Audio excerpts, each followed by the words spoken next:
Well, Sunday night, and I actually did this video earlier. Well, I did a video earlier, but there were some banging noises from the neighbours in the background, so I thought I'd redo it again. So it's been a good old week, another good weekend of fighting. Sunday night, Sonny Edwards successfully retained his IBF flyweight title against Felix Alvarado, and I do like Edwards. He's very, very good. The only criticism, well, it's not really a criticism, it's an observation I've made from his style, is that he doesn't hit particularly hard, which is going to be a detriment if he ever gets himself in trouble in a fight. You know, he hasn't got that one punch knockout power to sort of get him out of trouble.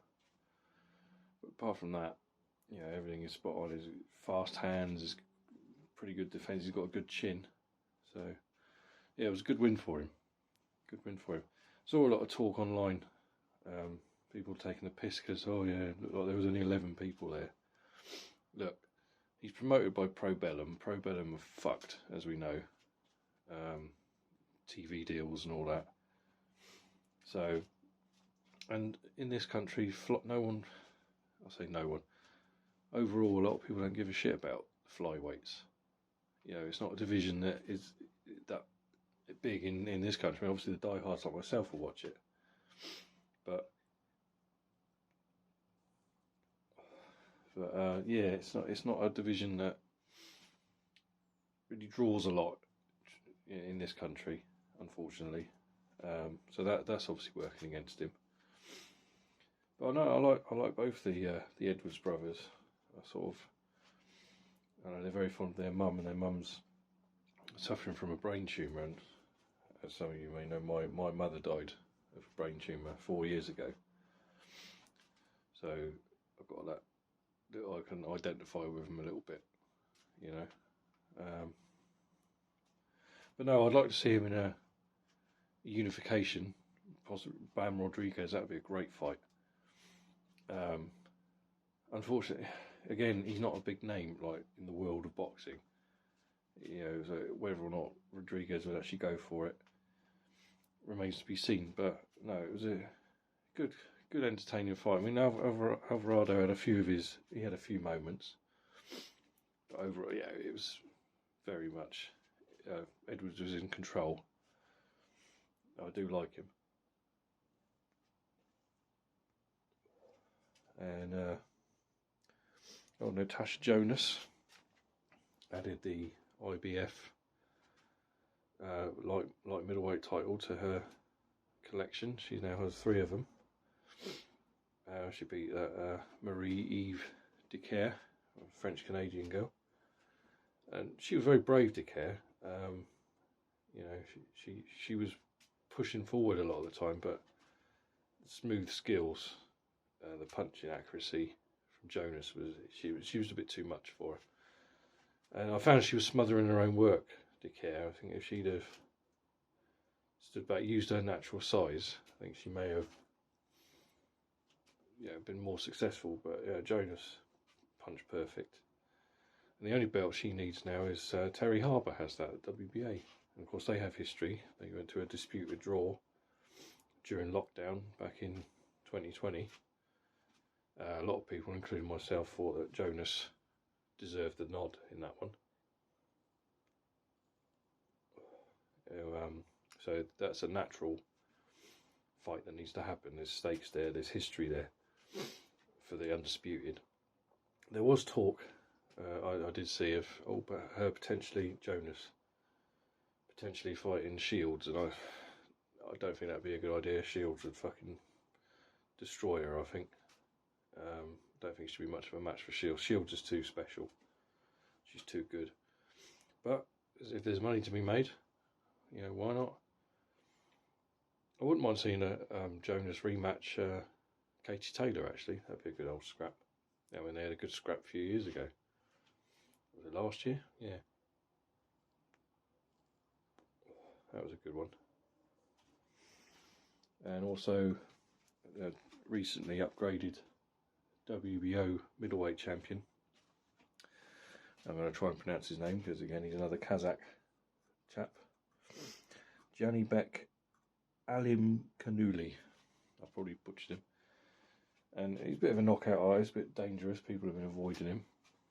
And he was, when I saw he was going in with Bentley, I thought, oh, he'll get him out there in about 4 or 5 rounds. But Bentley was very tough and gave him a lot of problems. I mean, Janibek deserved the win. Definitely deserved the win. But Bentley put up a hell of a fight. And, so either Janibek's not as good as people think he is, or Bentley's better than they thought he was, so that was an interesting scrap. So overall, it was a good weekend of boxing. I didn't watch the exhibition between Hatton and Barrera, purely because they were both favourites of mine growing up. Barrera was an idol of mine. I loved Barrera. And obviously I followed Hatton's career from the day he turned pro till he retired, and some special nights, good memories as a boxing fan of watching Hatton. So I couldn't bring myself to watch the exhibition, purely because I don't know, I didn't want to see them like that. I want to remember them how they were when they were young and they were in their prime. I don't have a problem with them doing it, these exhibitions, if they get paid money for it, and it helps them out mentally, because obviously, as we've seen, Ricky Hatton got himself in tremendous shape. I did see some photographs, and I saw some footage of him arriving at the arena and things like that during the card last night. But it's just a personal thing. I don't enjoy these, it's like the same with the YouTube fights. There's a market for it and people want to watch it. I don't blame the guys for doing it because they get paid mega bucks. Same with these exhibitions with Floyd Mayweather and Holyfield last year. I mean, that was ridiculous. But, I understand why they do it. They get paid a lot of money and people want to see it. But I just think, I don't know, to me it tarnishes it a bit. I didn't really want to see it, so it was just a personal thing. So yeah, onwards to the next week of boxing. Yeah. So that's it really. It was a good weekend of boxing. I thoroughly enjoyed all of it. And I did see a rumour, I don't know how true it is, that Anthony Joshua is potentially open to a third fight with Andy Ruiz Jr., which surprised me a little bit. I didn't think he'd want to go down that road again. But the tiebreaker as such, he knows he can beat Ruiz if he boxes. However, Ruiz knows that he can hurt Joshua. So yeah, I wouldn't mind seeing that if it did happen. It's not my first preferred fight want to see. I'd personally like to see Joshua and Wilder go at it. I think Wilder would probably win. I think Joshua, in my opinion, he's not there mentally anymore. I don't think he's got the desire anymore. I think the loss to Ruiz affected him big time, and obviously the back-to-back losses to Usyk have really affected him. I mean, you saw what happened after the last Usyk fight a couple of months ago, when he basically had a bit of a meltdown mentally. So yeah, I don't know. It'd be interesting though. But I mean, it's only a rumour, only something. I don't believe pretty much anything I read on the internet, obviously, because there's a lot of bullshit out there. But yeah, when I saw it all, it was a potential. I thought, yeah, wouldn't mind seeing that. And also, I've seen the IBF have ordered Usyk to defend the IBF title, heavyweight title, against Filip Hrgović.